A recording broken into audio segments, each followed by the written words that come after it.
Let's take a closer look at the concept of cooperative function, which identifies the interplay of local and global systems.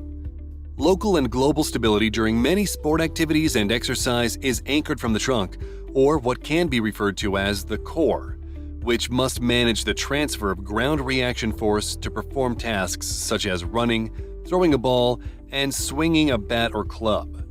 Therefore, a primary consideration for cooperative function starts in the trunk, as the joints of the lower spine connect the bottom to the top and are at high risk for kinetic chain energy loss. This commonly occurs because the lumbar region of the spine does not have the support of ribs and therefore must be managed by soft tissue stiffening. The second issue in this region occurs with changes in the pelvic position. Undesirable changes can offset the normal function of the spine by rotating anteriorly or posteriorly, which changes the lumbar spine angle. To manage systems of stability and energy transfer across the body, the stabilizing muscle of the trunk and pelvis, referred to as the inner unit, must work efficiently in cooperation with the global muscle systems known as the outer unit. The inner unit can be defined as a collective group of local muscles functioning to stabilize the spine and the pelvis, whereas the outer unit can be defined as the global muscle systems which controls the actions of the extremities.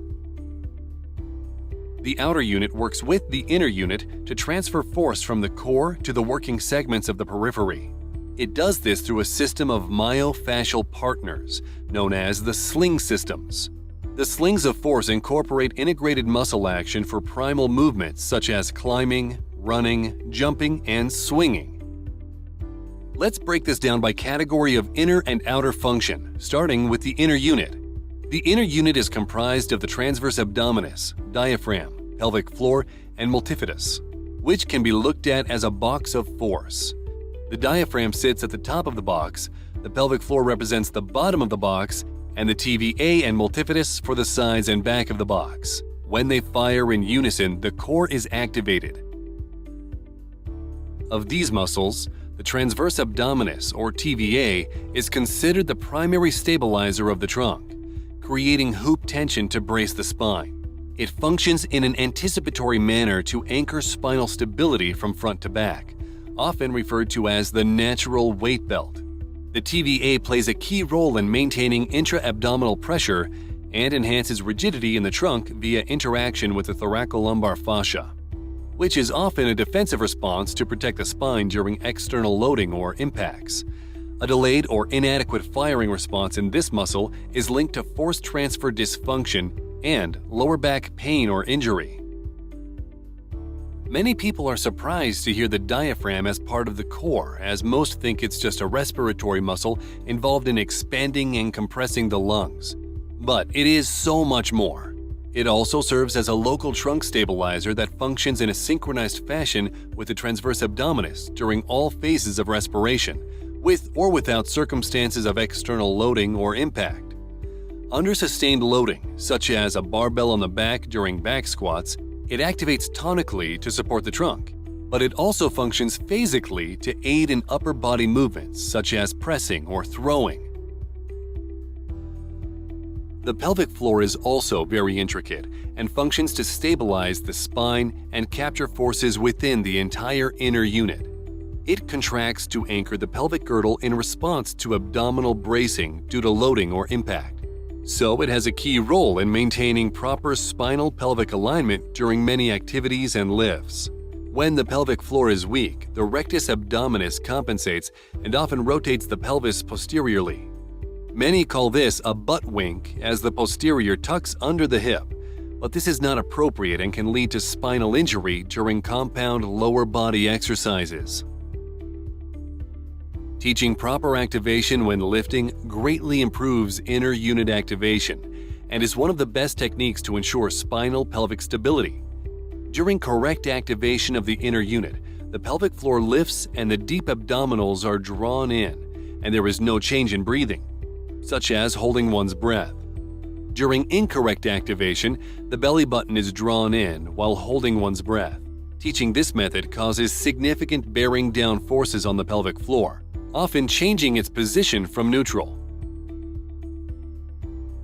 In the posterior aspects, the internal obliques assist the multifidus to regulate spinal positioning via reactive stiffening. The multifidus directly connects the moving segments of the vertebrae. It broadens as it contracts, enhancing rigidity in the thoracolumbar fascia. It works with the transverse abdominis to increase stability in the sacroiliac joint and prevents undesirable changes in pelvic positioning. As mentioned earlier, the outer unit works with the inner unit to transfer force from the core to the periphery. Always remember, the human body functions as a connected continuum of working segments rather than a series of independent parts. So, the outer unit, or sling systems as they are known, function as cooperative units of muscle and fascia that manage closed chain actions by producing slings of force that transfer loads across the kinetic chain. The outer unit sling systems include the anterior oblique sling, posterior oblique sling, deep longitudinal sling, and lateral sling. For efficient athletic movement, these systems must stabilize body segments to allow effective force transfer, neutralize external forces to prevent movement compensations, and activate global movers in a coordinated manner to maximize acceleration. So, overall, the sling systems serve to maintain skeletal function via regional stabilization and synchronize action of the inner and outer units during sport actions to allow the individual in motion to take advantage of forces already created. Let's take a closer look at each sling. The anterior oblique sling system includes the external oblique, anterior abdominal fascia, contralateral internal oblique, and hip adductors, and functions to create cross-stabilization for the pelvis and trunk during sagittal plane locomotion, such as sprinting. As the lower limb swings forward, the contralateral arm creates counterbalance. The trunk is stabilized from a diagonal firing pattern and reactive myofascial stiffening. The obliques and abdominal fascia support the trunk and rotate the pelvis in concert with the hip adductors, allowing for an aligned heel strike under the hips while running. Athletes required to accelerate quickly must develop an efficient anterior oblique system. The posterior oblique sling system includes the latissimus dorsi, thoracolumbar fascia, and gluteus maximus. It serves as a counter crossbeam to the anterior oblique sling system via a functional connection between the gluteals and contralateral latissimus dorsi through the thoracolumbar fascia. During locomotion, the gluteals fire for hip extension to facilitate propulsion, while the latissimus dorsi is activated for shoulder extension to provide counter-rotation. In an anchored position, this sling is greatly activated during activities such as a golf swing. The deep longitudinal sling system includes the erector spinae, deep thoracolumbar fascia, sacrotuberous ligament, biceps femoris, and peroneals in the lower leg. It is involved in forward acceleration, which is rooted in ground reaction force that must travel over multiple joint segments. It connects the thoracolumbar fascia and the erector spinae to the biceps femoris and extends distally through the peroneals. It essentially employs a top-down approach for hip and knee stability. Due to the length of this sling system, there are several segments that are managed. Above the pelvis, the erector spinae and thoracolumbar fascia manage energy synergistically. Below the pelvis, the biceps femoris relays muscle contraction communication through the sacrotuberous ligament. And distally, the peroneals control ankle and foot stability directly. And finally, we have the lateral sling system. It includes the gluteus minimus and medius, tensor fascia latae, long and short ipsilateral adductors, and contralateral quadratus lumborum. It functions to stabilize a loaded hip on an anchored base for actions such as climbing and stepping upward.